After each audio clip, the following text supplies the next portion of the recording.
एक बार की बात है, एक पापा अपने बेटे को घुमाने के लिए बाहर लेकर जाते हैं। वो थोड़ा सा आगे जाते हैं तो उनको एक बड़ी सी गाड़ी नजर आती है। वो बेटा पूछता है कि पापा ये गाड़ी किसकी है? तो पापा कहते हैं बेटा ये एक डॉक्टर की गाड़ी है। वो पूछता है एक डॉक्टर बनने के लिए क्या करना पड़ता है? तो पापा बताते हैं बेटा इसके लिए लाखों का खर्चा होता है, 4 से 5 साल की स्टडी और उसके आगे 1 से 2 साल प्रैक्टिस में लग जाते हैं। वो थोड़ा और आगे जाते हैं तो उन्हें उससे भी एक बड़ी गाड़ी नजर आती है। बेटा पापा से फिर से पूछता है पापा ये गाड़ी किसकी है? बेटा ये एक इंजीनियर की गाड़ी है। अच्छा, और इसके लिए क्या करना पड़ता है? बेटा इसमें भी लाखों का खर्चा आता है, 4 से 5 साल की स्टडी होती है। वो और थोड़ा आगे जाते हैं तो एक उससे भी अच्छी गाड़ी उनके सामने से निकलती है। बेटा फिर पापा से पूछता है पापा ये कौन है और इसके लिए क्या करना पड़ता है? पापा कहते हैं बेटा ये एक बिजनेसमैन है, इसके लिए पढ़ाई ज्यादा जरूरी नहीं है, लेकिन इसमें इन्वेस्टमेंट करोड़ों में लगता है। उसी वक्त उनके सामने से एक बड़ी और बेहद ही आलीशान गाड़ी निकलती है। बेटे की आंखें उसे देखकर खुली रह जाती हैं। वो अपने पापा को पूछते हैं पापा ये कौन है? 2 मिनट के लिए वो पापा चुप हो जाते हैं। बेटा फिर पूछता है पापा ये कौन है और इसके लिए क्या करना पड़ता है? पापा उसे बताते हैं बेटा ये एक नेटवर्कर है। वो बच्चा अपने पापा को कहता है कि पापा आपने ये क्यों नहीं किया? तो पापा कहता है बेटा मौका तो मुझे भी मिला था, इस आदमी ने अप्रोच तो मुझे भी किया था, लेकिन उस समय मैंने इस चीज पर ज्यादा ध्यान नहीं दिया। तो वो छोटा सा बच्चा अपने पापा से कहता है कि पापा देखना एक दिन बड़ा होकर मैं एक नेटवर्कर जरूर बनूंगा। हाय एवरीवन, मैं देवांशी शर्मा आज आप लोगों के सामने एक लाइफ चेंजिंग ट्रुथ लेकर आई हूँ। आजकल कोरोना की वजह से बहुत लोग अपनी जॉब्स गंवा रहे हैं और आने वाले टाइम में तो जॉब्स ना के बराबर ही हो जाएंगी। लेकिन दोस्तों आपकी जानकारी के लिए बता दूं कि सिर्फ नेटवर्क मार्केटिंग एक ऐसी इंडस्ट्री है जिसने लॉकडाउन में भी कंसिस्टेंटली ग्रोथ की है।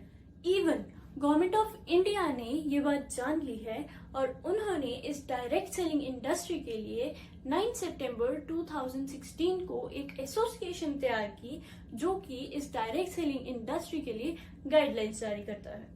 तो फ्रेंड्स आप मानो या ना मानो, लेकिन the future is of network marketing. Network marketing की एक नेगेटिव इमेज लोगों के दिमाग में बैठ चुकी है। इसके 2 कारण हैं। पहला, या तो वो कंपनी अपने बिजनेस को मेंटेन नहीं कर पाई, या फिर जो लोग इस इंडस्ट्री में सफल नहीं हो पाए वो इसके बारे में नेगेटिव बोलकर दूसरे लोगों को भी नेगेटिव करते हैं। अगर मैं सक्सेसफुल नहीं हुआ तो मैं तुझे भी नहीं होने दूंगा। बुरा लगेगा पर ये सच्चाई है। नेटवर्क मार्केटिंग कंपाउंडिंग पावर पर चलती है। ये कंपाउंडिंग पावर क्या है ये मैं आपको एक एग्जांपल के साथ समझाती हूँ। मान लीजिए एक तरफ आपने गेहूं यानी कि कनक बीजी है और दूसरी तरफ एक आम की गुठली। कनक यानी कि गेहूं को तैयार होने में 4 महीने लगेंगे, वहीं आम की गुठली को एक पेड़ बनने के लिए 4 साल लगेंगे। उसी बीच गेहूं को आप 4 महीने बाद जब काट लेंगे उसके बाद उसे फिर से बीजेंगे, उस पर फिर से मेहनत करेंगे। जितनी बार उसे काटेंगे उतनी बार उस पर मेहनत करेंगे। लेकिन दूसरी तरफ जब हम देखें तो जब वो आम की गुठली एक बड़ा पेड़ बन जाएगी 4 साल बाद, तो ना सिर्फ आप लेकिन आपके आने वाली कई पुश्तें उन मीठे मीठे आमों का मजा लेंगी। हमारी जॉब्स उसी गेहूं की तरह है और नेटवर्क मार्केटिंग उस आम के पेड़ की तरह। शुरू में लोग कहते हैं कि हम तो इतनी मेहनत कर रहे हैं लेकिन हम इतने अमीर क्यों नहीं हो रहे हैं? दोस्तों नेटवर्क मार्केटिंग एक ऐसी इंडस्ट्री है जहां पे आपको एकदम से रिजल्ट्स नहीं मिलते हैं, लेकिन जब मिलते हैं तो आप कभी भी पीछे मुड़कर नहीं देखते। नेटवर्क मार्केटिंग में हमें ना सिर्फ पैसा मिलता है बल्कि स्किल्स भी सीखने को मिलती हैं। एक क्लासरूम जो हमें 6 सालों में नहीं सिखा पाता है, नेटवर्क मार्केटिंग इंडस्ट्री वो हमें 6 महीने में सिखा देती है। First billionaire of the world mister J Paul Getty ने अपने सक्सेस के 4 प्रिंसिपल्स दिए हैं। उनका सबसे पहला प्रिंसिपल था BOYO, मतलब business of your own.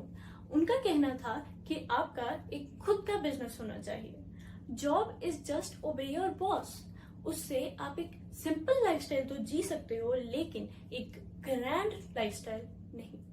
Second principal है consumable, affordable and repeatable. Consumable मतलब जो हमारा डेली यूज का सामान है।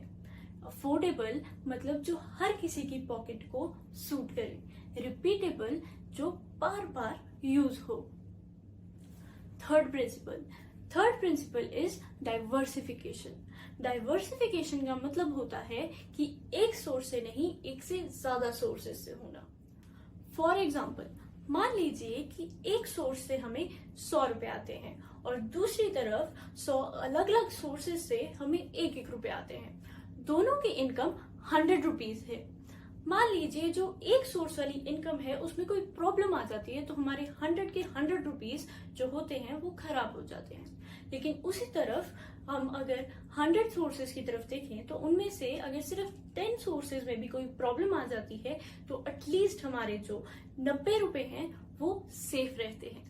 ये तीनों प्रिंसिपल्स यूज करके कई बड़ी कंपनीज ने सक्सेस हासिल की, लेकिन जो ये फोर्थ प्रिंसिपल है ये बहुत ही कम कंपनीज यूज करती हैं, जो कि है हेल्प। जी हाँ, दूसरों की हेल्प करने से सक्सेस पाना। और ये मेरे फ्रेंड्स सिर्फ और सिर्फ नेटवर्क मार्केटिंग में ही पॉसिबल है।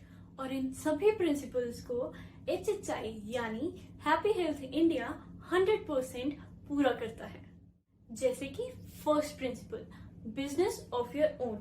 ये कंपनी आपको आपका खुद का बिजनेस देती है। Second principle is consumable, affordable and repeatable. HHI में आपको 500 प्लस प्रोडक्ट्स मिलेंगे और ये सभी आपको मार्केट रेट में मिलेंगे। Third principal is diversification. HHI सिर्फ 1 नहीं, 2 नहीं, बल्कि 5 फील्ड्स में काम करता है, जो कि है FMCG, beauty, wellness, agriculture and veterinary. And the last principle जो कि है हेल्प। इसकी बात करूं तो इस कंपनी के CMD सर सरदार संतोख सिंह जी ने इसका प्लान कुछ इस तरीके से तैयार किया है कि अगर आप अपनी टीम को हेल्प करते हैं तो आप खुद ब खुद सक्सेस हासिल कर लेते हैं।